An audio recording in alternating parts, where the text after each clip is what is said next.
Hello everyone. তো আজকে আমরা দাঁড়িয়ে আছি রাস্তায়। তো আমরা যাচ্ছি কুম্ভে। তো আমাদের বাস দাঁড়িয়ে আছে, দেখো জামে আটকে আছি আমরা। তো হর হর গঙ্গে, হর হর মহাদেব। তো আমরা কুম্ভে যাচ্ছি। তো চলো যাওয়া যাক কুম্ভে। আর সব ডিটেলস এই ভিডিওর মধ্যে আপনি পেয়ে যাবেন।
আজকে আমরা যাচ্ছি কুম্ভে।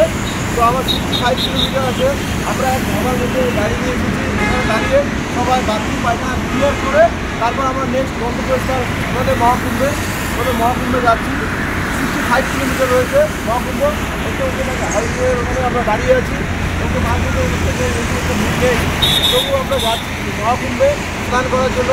আমরা পুরো এক্সাইটেড। আর 65 কিলোমিটার দূর। এখন বাজে 7:21। তো মোটামুটি আমরা 9টার মধ্যে পৌঁছে যাব। তো আমরা পেট্রোল পাম্প রয়েছে, ওখানে সবাই হালকা হচ্ছে। সকালে জানেন তো সব যাত্রীগণদের একটু হালকা হতে হয়। এরপর আমরা এখান থেকে বেরিয়ে যাব মহাকুম্ভে। 65 কিলোমিটার আছে এখান থেকে। তো চলো, নমস্কার বন্ধুরা, মহাকুম্ভে গিয়ে দেখা হবে। হর হর গঙ্গে।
তো এভরিওয়ান, আমরা এসে গেছি।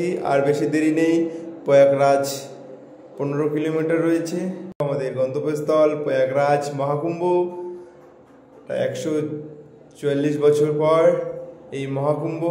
তো এই মহাকুম্ভে গিয়ে আমরা স্নান করব, সব কিছু তোমাদের ডিটেলসে দেখাবো, সব বলবো। তো ভিডিওটি দেখতে থাকুন। হর হর গঙ্গে, হর হর মহাদেব।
তো আমরা এসে গেছি আমাদের গন্তব্যস্থলে। তো আমাদের গাড়িটা এখানে পার্কিং করে আমরা ছোট গাড়ি করে চলে যাব প্রয়াগরাজে। এখান থেকে মোটামুটি 10-12 কিলোমিটার। তো এই ভিডিওটি বড় হয়ে যাচ্ছে, তো এই ভিডিওটি আমি এখানে শেষ করব। এবং আমার নেক্সট ভিডিও পেতে আমার চ্যানেলটিকে সাবস্ক্রাইব এবং লাইক, কমেন্ট, শেয়ার করুন।